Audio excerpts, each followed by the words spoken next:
Hello friends, कैसे हैं आप लोग। उम्मीद है आप लोग बहुत अच्छे होंगे। फ्रेंड्स, आप सभी का हमारे यूट्यूब चैनल एक एजुकेशन स्क्वाड में स्वागत है। फ्रेंड्स, मैं फिर आपके लिए लेकर आ गया हूं कुछ महत्वपूर्ण प्रश्न फिजिकल एजुकेशन से संबंधित। सारे क्वेश्चन सेलेक्टिव हैं, इंपॉर्टेंट हैं, इसलिए वीडियो को लास्ट तक जरूर देखना। तो चलिए फ्रेंड्स, बिना देरी के स्टार्ट भी कर लेते हैं। आज का हमारा पहला क्वेश्चन है, क्रिकेट विश्व कप का प्रथम विजेता देश है। तो क्रिकेट विश्व कप का प्रथम विजेता देश है वो है वेस्ट इंडीज। ठीक है, प्रथम विजेता देश कौन है? वेस्ट इंडीज है। और फ्रेंड्स, यहाँ पर जो क्रिकेट विश्व कप की बात करी जा रही थी, वनडे माने एक दिवसीय क्रिकेट विश्व कप की बात करी जा रही है। और जो प्रथम विजेता देश था वो क्या है? वेस्ट इंडीज है। लेकिन यदि पूछता है कि मौजूदा माने वर्तमान में क्रिकेट विश्व कप की चैंपियन टीम कौन है, तो वो इंग्लैंड हो जाएगी। ठीक है फ्रेंड्स, ये जो क्रिकेट विश्व कप है माने 50-50 ओवर का, ये भारत अभी तक 2 बार जीत चुका है। ठीक है, कितनी? 2 बार जीता है। 1983 में, जो कि इसके कैप्टन कौन थे?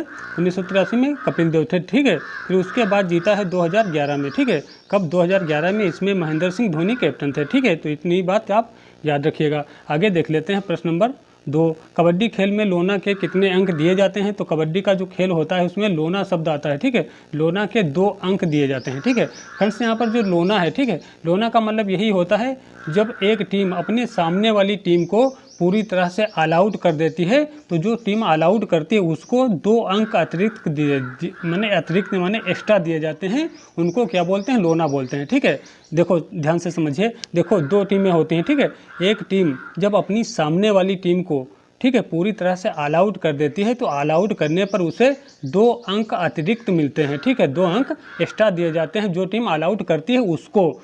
ठीक है, किसके रूप में? लोना के रूप में। ठीक है, माने सामने वाली टीम को जब कोई टीम पूरी तरह से ऑल आउट कर देती है तो उसे 2 अंक जो होते हैं अतिरिक्त मिलते हैं लोना के रूप में। ठीक है, तो ये चीज़ याद रखिएगा। आगे देख लेते हैं प्रश्न नंबर 3। खेलो इंडिया यूथ गेम्स के अंतर्गत छात्र को कितनी धनराशि दी जाती है? तो छात्र को 5 लाख रुपये प्रति वर्ष दिए जाते हैं। ठीक है, माने कहने का मतलब यही है, खेलो इंडिया यूथ गेम के अंतर्गत छात्र को कितनी धनराशि दी जाती है, माने छात्रवृत्ति दी जाती है, तो 5 लाख रुपये दिए जाते हैं। ठीक है फ्रेंड्स, देखो फ्रेंड्स, यहाँ पर प्रत्येक वर्ष अंतर्राष्ट्रीय योजनाओं के लिए क्या करें, बच्चों को माने जो छात्र होते हैं उनको तैयार किया जाता है। तो वो सभी क्या होते हैं, इसके अंतर्गत प्रत्येक वर्ष 1000 बच्चे जो है चुने जाते हैं। ठीक है, कितने? 1000 बच्चे चुने जाते हैं। फिर 1000 बच्चों को प्रत्येक वर्ष 5 लाख रुपए की छात्रवृत्ति दी जाती है प्रति वर्ष। ठीक है, हर एक बच्चे को 5 लाख रुपए की छात्रवृत्ति दी जाती है वार्षिक रूप से, माने हर साल 5 लाख रुपए दिए जाते हैं। और ये कब तक? प्रत्येक बच्चे को 8 वर्ष तक। ठीक है, 8 वर्ष तक प्रति वर्ष 5 लाख रुपए दिए जाते हैं। ठीक है, आगे देख लेते हैं प्रश्न नंबर 4। मस्तिष्क का दूसरा सबसे बड़ा हिस्सा है। तो मस्तिष्क का दूसरा सबसे बड़ा हिस्सा कौन है? सेरिबेलम है। ठीक है, क्या है? सेरिबेलम है। फ्रेंड्स, यहाँ पर दूसरा सबसे बड़ा आया है। ये पूछ ले आपसे कि मस्तिष्क का सबसे बड़ा हिस्सा कौन सा होता है, तो वो होता है परामस्तिष्क, जिसे हम सेरिब्रम बोलते हैं। ठीक है फ्रेंड्स, जो मस्तिष्क होता है, ठीक है, जो मस्तिष्क है इसको हम 3 भागों में बांटते हैं। ठीक है, कितने? 3 भागों में बांटते हैं। देखो, अग्र मस्तिष्क हो गया, मध्य मस्तिष्क है और फिर पश्चिम मस्तिष्क है। ठीक है, और इसमें जो ये सेरिब्रम होता है, ठीक है फ्रेंड्स, ये जो सेरिब्रम होता है, सेरेब्रम, ठीक है, जो सेरेब्रम होता है फ्रेंड्स, ये क्या करता है? सोचने समझने की जो हमारी तर्क शक्ति होती है इसको नियंत्रित करता है। ठीक है, माने क्वेश्चन आ सकता है कि सोचने समझने की जो तर्क शक्ति होती है इसको कौन नियंत्रित करता है? तो इसको नियंत्रित करता है सेरेब्रम। ठीक है, आगे देख लेते हैं। आगे देखते हैं प्रश्न नंबर 5। फिट इंडिया मूवमेंट की शुरुआत कब हुई? तो फिट इंडिया मूवमेंट की शुरुआत हुई थी 29 अगस्त 2019 को। ठीक है, 29 अगस्त 2019 को किसकी? फिट इंडिया मूवमेंट की शुरुआत हुई थी। ठीक है, कब? क्योंकि 29 अगस्त को क्या होता है? राष्ट्रीय खेल दिवस मनाया जाता है। और किस लिए? मेजर ध्यानचंद का जन्म दिवस होता है, उसके उपलक्ष्य में। ठीक है, तो 29 अगस्त को 2019 से इसकी शुरुआत हुई थी। ठीक है, इसकी मतलब फिट इंडिया मूवमेंट की। आगे देखते हैं प्रश्न नंबर 6। फिट इंडिया मूवमेंट का मुख्यालय कहाँ है? तो फिट इंडिया मूवमेंट का मुख्यालय जो है नई दिल्ली में है। ठीक है, आगे देख लेते हैं। किस भारतीय खिलाड़ी को लेडी तेंदुलकर के नाम से जाना जाता है? तो ये मिताली राज हैं। ठीक है, माने मिताली राज जो है इनको भारतीय खिलाड़ी को लेडी तेंदुलकर के नाम से जाना जाता है। ठीक है, तो हमारा क्वेश्चन था क्या था? किस भारतीय खिलाड़ी को लेडी तेंदुलकर के नाम से जाना जाता है? तो ये मिताली राज हो जाएंगी। आगे देखते हैं।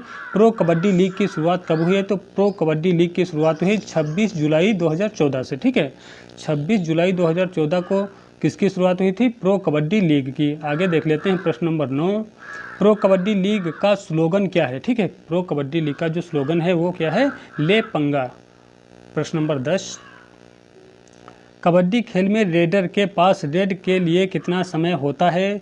तो कबड्डी में रेडर जो होता है, रेडर के पास माने रेड डालने के लिए कितना समय होता है? 30 सेकंड का समय होता है। ठीक है, माने रेडर उसे कहते हैं जो कबड्डी खेल में जो प्लेयर होता है और कबड्डी कबड्डी बोलते हुए कबड्डी कबड्डी शब्द का उच्चारण करते हुए दूसरे की पाली में जब जाता है तो उसे क्या बोलते हैं? उसे रेडर बोलते हैं। और वो क्या जाता है? रेड डालने जाता है। ठीक है, रेड डालने जाता है और रेड डालने का समय कितना होता है? रेडर के पास 30 सेकंड का समय होता है। ठीक है, आगे देख लेते हैं, पहला वनडे मैच कब खेला गया? तो पहला वनडे मैच जो खेला गया था वो 5 जनवरी 1971 को खेला गया था। ठीक है, पहला वनडे मैच कब खेला गया?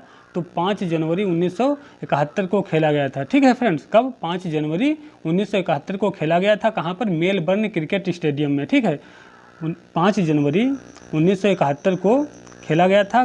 कहाँ पर? मेलबर्न क्रिकेट स्टेडियम में। और ये हुआ था ऑस्ट्रेलिया और इंग्लैंड के बीच में। ठीक है, ऑस्ट्रेलिया और इंग्लैंड के बीच में मैच हुआ था और इसमें जो ऑस्ट्रेलिया थी वो विजयी रही थी। ठीक है फ्रेंड्स, यहाँ पर मैं आपको समझा देना चाहता हूँ, देखो जो ये पहला वनडे मैच खेला गया था तो इसके पीछे भी एक रीज़न है। ठीक है, देखो वहाँ पर ये जो वनडे मैच जब निकल कर आया था तो तीसरा टेस्ट मैच चल रहा था। ठीक है, किसके बीच में? ऑस्ट्रेलिया और इंग्लैंड के बीच में तीसरा टेस्ट मैच चल रहा था। तो उसमें क्या हुआ था? तीसरे टेस्ट मैच में जो पहले 3 दिन तक क्या हुआ था? बारिश हो रही थी। ठीक है, तो बारिश के चलते फिर लास्ट में मैच को निर्णय तक पहुंचाना था। तो उस कंडीशन में जो टेस्ट मैच था उसको क्या कर दिया गया था? वनडे मैच में परिवर्तित कर दिया गया था और कितने? 40-40 ओवर का गेम कर दिया गया था। ठीक है, कब? कितना? 40-40 ओवर का गेम कर दिया गया था। और इसमें एक खास बात ये थी, जो 40 ओवर का गेम हुआ था उसमें जो ओवर होता है, अभी जैसे प्रेजेंट टाइम में कितनी बॉलों का ओवर होता है? 6 गेंदों का ओवर होता है, 6 बॉलर डालता है। लेकिन उस समय इसमें प्रति ओवर 8 गेंदें थी। ठीक है, माने हर ओवर में 8 गेंदें बॉलर को फेंकनी होती थी उस समय। ठीक है, प्रेजेंट टाइम में तो 6 होती हैं।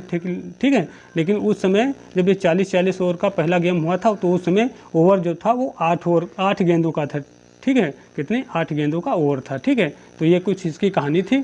आगे देख लेते हैं प्रश्न नंबर 12, प्रोग्रेशन ऑफ एनिमल्स नामक पुस्तक के लेखक हैं? तो प्रोग्रेशन ऑफ एनिमल्स नामक पुस्तक के लेखक हैं अरस्तू। ठीक है, मानव शरीर को गति कौन प्रदान करता है? तो मानव शरीर को गति जो प्रदान करती हैं वो मांसपेशियां और हमारे जो शरीर के जॉइंट होते हैं, जोड़ होते हैं, वो हमें क्या करते हैं? शरीर को गति प्रदान करते हैं। ठीक है, आगे देखते हैं, किन्सियोलॉजी शब्द की उत्पत्ति किस भाषा से हुई है? तो किन्सियोलॉजी शब्द की उत्पत्ति जो हुई है वो ग्रीक भाषा से हुई है। ठीक है, आगे देखते हैं, खेलो इंडिया यूथ गेम्स की शुरुआत कब हुई? तो खेलो इंडिया यूथ गेम्स की शुरुआत हुई है 2018 से। आगे देखते हैं, खेलो इंडिया यूथ गेम्स का मुख्यालय कहाँ है? तो खेलो इंडिया यूथ गेम्स का मुख्यालय जो है वो नई दिल्ली में है। आगे देखते हैं, शरीर की दूसरी सबसे बड़ी ग्रंथि है? तो शरीर की दूसरी सबसे बड़ी ग्रंथि जो होती है वो अग्नाशय होती है, जिसे हम पेनक्रियाज बोलते हैं। ठीक है फ्रेंड्स, ये जो पेनक्रियाज होती है या अग्नाशय है, ये एक मिश्रित ग्रंथि होती है। ठीक है, माने मिक्स ग्लैंड होती है और यह क्या होती है? शरीर की दूसरी सबसे बड़ी ग्रंथि होती है। यह अंतःस्रावी और बहिःस्रावी दोनों होती है, माने अंतःस्रावी और बहिःस्रावी दोनों प्रकार के स्राव करती है। और जो सबसे बड़ी माने शरीर की जो सबसे बड़ी ग्रंथि होती है वो यकृत होती है, जिसे हम लीवर बोलते हैं। ठीक है, लेकिन दूसरे नंबर की सबसे बड़ी ग्रंथि कौन सी होती है? वो अग्नाशय होती है, जो कि मिक्स ग्लैंड होती है। ठीक है, आगे देख लेते हैं, शरीर की दूसरी सबसे बड़ी हड्डी है? तो शरीर की दूसरी सबसे बड़ी हड्डी कौन सी होती है? टीबिया होती है। ठीक है फ्रेंड्स, जो शरीर की सबसे बड़ी हड्डी की बात कीजिए तो फीमर होती है, जिसे हम उरु अस्थि बोलते हैं, जो कि कहाँ पाई जाती है? वो जांघ में पाई जाती है। ठीक है, कहाँ पाई जाती है? जांघ में पाई जाती है। मान लो ये जैसे थाई है, ठीक है, ये थाई में पाई जाती है। ये घुटना हो गया, यहाँ पर पटेला नामक हड्डी पाई जाती है। अब ये हो गया हमारा पैर, माने घुटने के नीचे वाला, और ये हो गया हमारा पंजा। ठीक है, ये पंजा हो गया। अब यहाँ पर 2 हड्डियाँ पाई जाती हैं, टिबिया और फिबुला। ठीक है, ये वाली जो होती है थाई वाली, जांघ वाली, ठीक है, जो जांघ वाली हड्डी होती है ये शरीर की सबसे बड़ी हड्डी होती है। इसी को उरु अस्थि या फिर फीमर अस्थि बोलते हैं। ठीक है, यहाँ पर जो एक गोल गोल होती है ये वाली, ये होती है पटेला नामक हड्डी, और ये घुटने के नीचे फिर यहाँ पर 2 हड्डियाँ होती हैं। इसमें एक फिबुला होती है, एक टिबिया होती है। टिबिया जो होती है मुख्य हड्डी होती है और शरीर की दूसरे नंबर की सबसे बड़ी हड्डी होती है। शरीर की सबसे चमकीली हड्डी भी टिबिया को ही कहते हैं, और टिबिया की जो सहायक हड्डी होती है वो फिबुला होती है। ठीक है फ्रेंड्स, आगे देख लेते हैं, प्रश्न नंबर 19, निक्टालोपिया रोग शरीर के किस अंग से संबंधित होता है? तो निक्टालोपिया जो रोग होता है वो शरीर के आँखों से संबंधित होता है। ठीक है, किससे? आँखों से संबंधित होता है। फ्रेंड्स ये जो निक्टालोपिया है, ठीक है, निक्टालोपिया इसी को हम रतौंधी बोलते हैं, इसी को हम नाइट ब्लाइंडनेस बोलते हैं। ठीक है, निक्टालोपिया को हम क्या बोलते हैं? रतौंधी बोलते हैं, और नाइट ब्लाइंडनेस भी इसी को बोलते हैं। फ्रेंड्स जो रतौंधी रोग होता है इसमें क्या होता है, जो व्यक्ति ग्रसित व्यक्ति होता है उसको रात के समय या फिर अंधेरे में उसको ठीक प्रकार से दिखाई नहीं देता है। ठीक है, और ये किसकी कमी से होता है? तो विटामिन ए की कमी से क्या होता है? निक्टालोपिया या फिर नाइट ब्लाइंडनेस या फिर रतौंधी रोग होता है, जो किसकी कमी से? विटामिन ए की कमी से होता है। विटामिन ए का जो रासायनिक नाम होता है फ्रेंड्स रेटिनॉल होता है। ठीक है, क्या? रेटिनॉल होता है। और जो विटामिन ए का मुख्य स्रोत होते हैं तो गाजर और पपीते, यही सब मुख्य स्रोत होते हैं इसके। ठीक है, आगे देख लेते हैं प्रश्न नंबर 20, बास्केटबॉल का वजन होता है। तो बास्केटबॉल का जो वजन होता है 567 से 650 ग्राम होता है। ठीक है, याद रखना 567 से 650 ग्राम तक क्या होता है? बास्केटबॉल गेंद का वजन होता है। प्रश्न नंबर 21, संयुक्त राष्ट्र संघ का मुख्यालय कहाँ है? तो संयुक्त राष्ट्र संघ का मुख्यालय है न्यूयॉर्क, अमेरिका में। ठीक है, एड्स किस वायरस से होता है? तो एड्स जो होता है रेट्रो वायरस से होता है। ठीक है, एड्स का जो वायरस है, एड्स जो रोग होता है किस वायरस से होता है? तो ये रेट्रो वायरस से होता है। ठीक है, ध्यान रखिएगा इस चीज़ को। आगे देख लेते हैं, खेलो इंडिया यूथ गेम्स का उद्देश्य है। तो खेलो इंडिया यूथ गेम्स का मुख्य उद्देश्य क्या होता है? ज़मीनी स्तर पर प्रतिभा की खोज करना। ठीक है, ज़मीनी स्तर पर प्रतिभा की खोज करना होता है। आगे देख लेते हैं, मनुष्य में अस्थायी दांत की संख्या होती है। तो अस्थायी दांतों की बात करी जाए तो 20 होती है। ठीक है फ्रेंड्स, यहाँ पर अस्थायी का मतलब होता है दूध के दांत। देखो एक उम्र होती है तो ये सबसे पहले क्या निकलते हैं? 20 दांत निकलते हैं, जिनको हम दूध के दांत या फिर अस्थायी दांत बोलते हैं। ठीक है, फिर एक उम्र के बाद ये क्या होते हैं? 20 दांत टूट जाते हैं। उसके बाद 32 दांत निकलते हैं, जिनको हम स्थायी दांत बोलते हैं। ठीक है, स्थायी दांत बोलते हैं। और ये इनकी संख्या कितनी होती है? 32 होती है। ठीक है, कितनी? 32 होती है। और 32 ये हो गए, प्लस में 20 दांत वो दूध वाले, तो कुल मिलाकर 52 दांत होते हैं। तो मनुष्य के एक जीवन काल में कुल कितने दांत निकलते हैं? 52 दांत निकलते हैं। ठीक है फ्रेंड्स, जो दांत होते हैं वो 4 प्रकार के होते हैं। ठीक है, कितने? 4 प्रकार के होते हैं। और दांत और जो हड्डियाँ होती हैं, ठीक है, इनमें 99% कैल्शियम पाया जाता है। ठीक है, दांत और जो हड्डियां होती हैं ये हमारे शरीर का 99% कवर किए, 99% जो कैल्शियम होता है वो दांत और हड्डियों में पाया जाता है। ठीक है, ये सारी चीज़ याद रखना। और फ्रेंड्स जो दांतों की बात कर रहे हैं तो दांतों पर यदि फुल वीडियो पाना चाहते हैं तो हमारे चैनल की प्लेलिस्ट में चले जाइए, वहाँ पर विस्तार से दांतों के बारे में बताया गया है। ठीक है, दांत हो गया, कबड्डी है, वॉलीबॉल है, ये सभी जितने भी गेम हैं उन सब की जो है फुल डिटेल में मेजरमेंट वगैरह बहुत अच्छी अच्छी वीडियो पड़ी है प्लेलिस्ट में, आप जाकर देखिए तो सही। ठीक है, आगे देख लेते हैं प्रश्न नंबर 25, किन्जियोलॉजी का जनक कौन है? तो किन्जियोलॉजी का जनक है अरस्तु। ठीक है, कौन है? अरस्तु हैं। आगे देख लेते हैं, हॉकी खेल के मैदान की लंबाई चौड़ाई कितनी होती है? तो हॉकी के खेल के मैदान की लंबाई चौड़ाई कितनी होती है ये आपने बताना है। तो हॉकी का जो ग्राउंड होता है, मान लें मैदान होता है, उसकी जो लंबाई की बात करी जाए तो लंबाई होती है 100 मीटर। ठीक है, लंबाई 100 मीटर होती है। और जो चौड़ाई की बात करी जाए तो गज होती है, मीटर नहीं गज, सॉरी। ठीक है, रिपीट कर देते हैं, हॉकी खेल के मैदान की लंबाई चौड़ाई कितनी होती है? तो हॉकी का जो मैदान होता है, ग्राउंड होता है, उसकी जो लंबाई की बात करी जाए तो 100 गज माने यार्ड होती, 100 यार्ड होती है क्या? लंबाई। और जो चौड़ाई की बात करी जाए तो 60 यार्ड माने 60 गज होती है। ठीक है, तो लंबाई कितनी है? 100 गज है और चौड़ाई 60 गज है। ठीक है, तो फ्रेंड्स वीडियो कुछ लंबा हो रहा है तो इसलिए इस वीडियो में इतने ही क्वेश्चन रखते हैं। आगे के क्वेश्चन जो हैं वो अगली वीडियो में करवा देंगे।